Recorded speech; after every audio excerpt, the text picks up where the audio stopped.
On behalf of the Alliance, I'd like to thank you for being here as we honor 49 people who lost their lives and 53 who were wounded in the brutal attack on our community in Florida last week.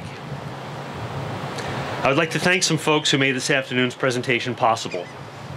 Mayor Guardian and his executive assistant, Jasmine Rivera, Larry Sieg, the Tropicana Casino Resort, Rick Santoro in the Special Improvement District, the Atlantic City Police Department, the Atlantic City Beach Patrol, Concert Quality Sound, Toys for Kids who provided water up on the boardwalk, Chester's Flowers, Fromia Party in Northfield for the balloons, and of course, Bob Egan. There have been many postings on social media about the atrocity that took place in Orlando. One in particular stood out to me, and I wanted to share with you what a young British man had to say. The terrorists in Orlando will fail, and I'll tell you how I know that. In the Facebook video, just behind the young British man stood the Admiral Duncan pub. It's a gay pub right in the heart of London's LGBT community. And 17 years ago, on a Friday night, that pub was full of people, full of love, and full of laughter. A neo-Nazi terrorist detonated a nail bomb. It killed 3 people and maimed dozens of others. And yes, he extinguished the laughter for a long time, but he didn't extinguish the love. In the 17 years since that attack, that street, Old Compton Street, LGBT people from all over the world have walked up and down, continuing to be full of laughter, full of love, and full of friendship. He lost, and he didn't just lose, he lost in a most profound way. While they continue to walk up and down that street full of laughter and full of love, he rots in a prison cell. In Orlando, last week, that dreg of humanity, and any dreg of humanity, can pick up a gun and murder people, and he might extinguish the laughter. But even though he hates our community as much as we love each other, he will lose, because the love that exists in our communities will always overcome hatred, however great, of people like him.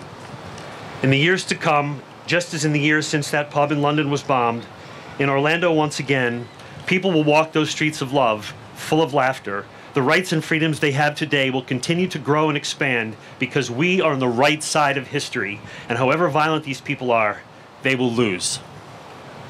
For centuries throughout history, LGBT people have been persecuted, spat at, ridiculed, abused, both verbally and physically, tortured and murdered. We face systematic persecution.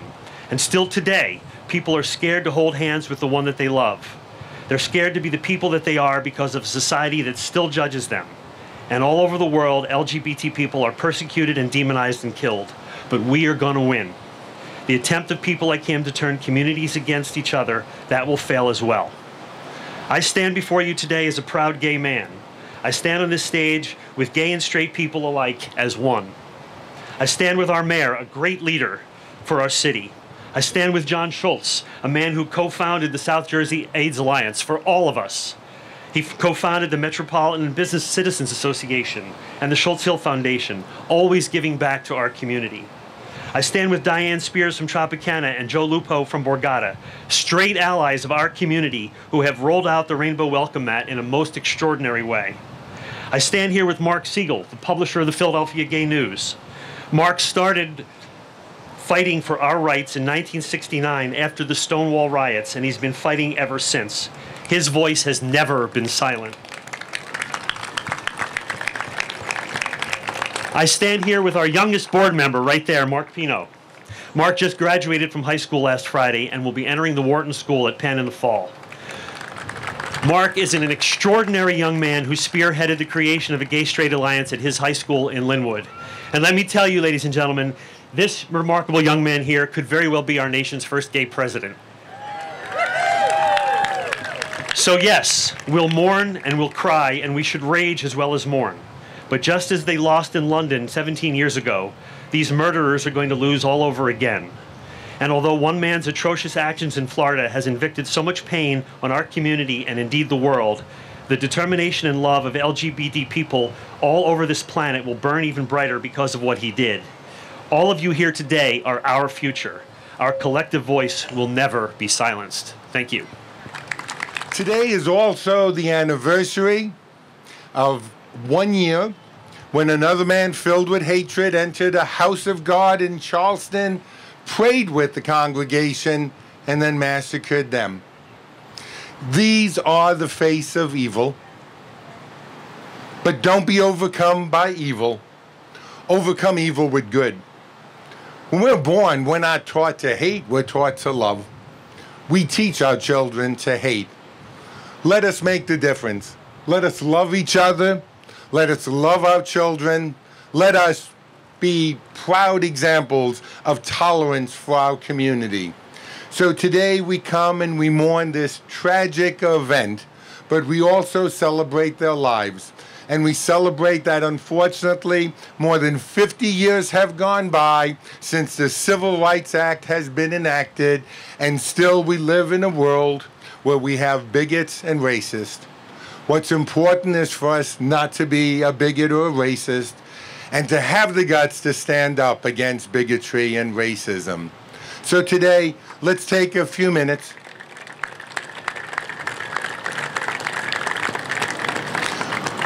Let's look this evil guy in the face.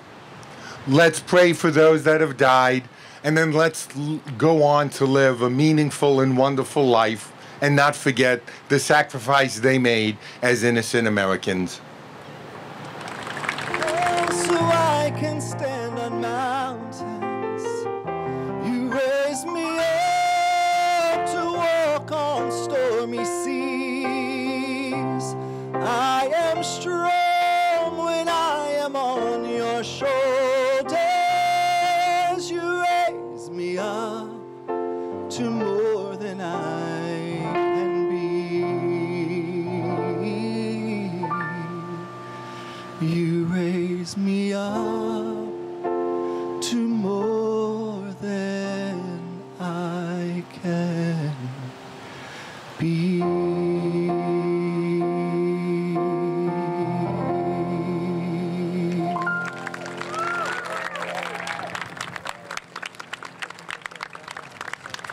Thank you, Jeremy. Thank you, Bob. Maestro, whenever you're ready. We good? Chris? Ready. Edward Sotomayor, age 34. Stanley Almodovar III, age 23. Luis Omar Ocasio Capo, age 20. Enrique L. Rios Jr., age 25. Jean Carlos Mendez Perez, age 35. Juan Ramon Guerrero, age 22. Christopher Andrew Lennon, age 32. Amanda Alvier, age 25. Jonathan Antonia Camoya Vega, age 24. Javier Reyes, at age 40. Luis Daniel Wilson Leon, age 37. Akira Murray, at age 18. Brenda Lee Marquez McCool, age 49. Tevin Eugene Crosby, age 25. Peter O. Gonzalez Cruz, age 22. Darrell Roman Burt II, age 29. Dianca Deidra Drayton, age 32.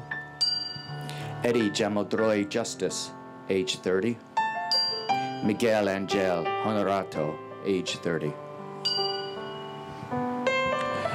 Kimberly Morris, age 37. Shane Evan Tomlinson, age 33. Alejandro Barrios Martinez, age 23. Geraldo Ortiz Jimenez, age 25. Javier Emmanuel Serrano Rosado, age 35. Gilberto Ramon Silva Menendez, age 25. Simone Adrian Carrillo Fernandez, age 31.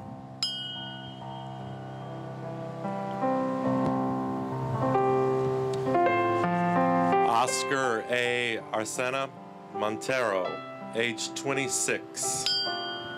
Juan P. Rivera Velasquez, age 37.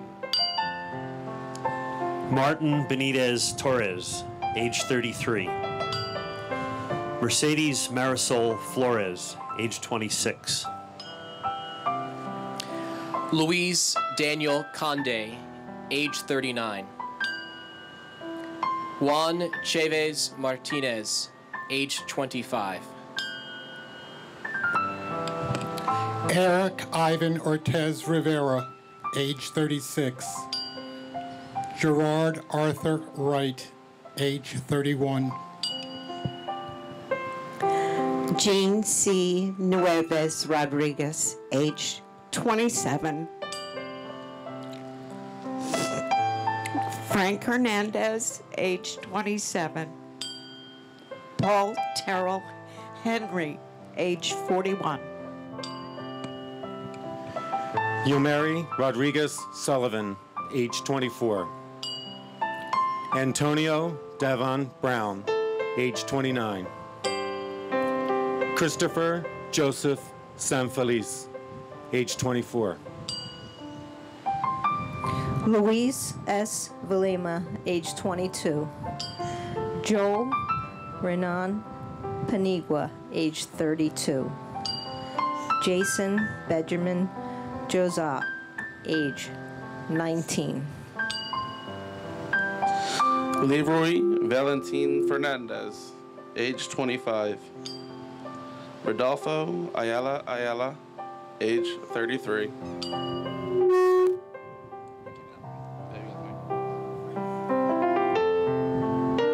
Frankie Jimmy De Jesus Velasquez, age 50.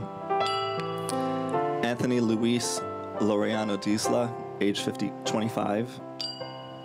Angel L. Candelario Padro, age 28.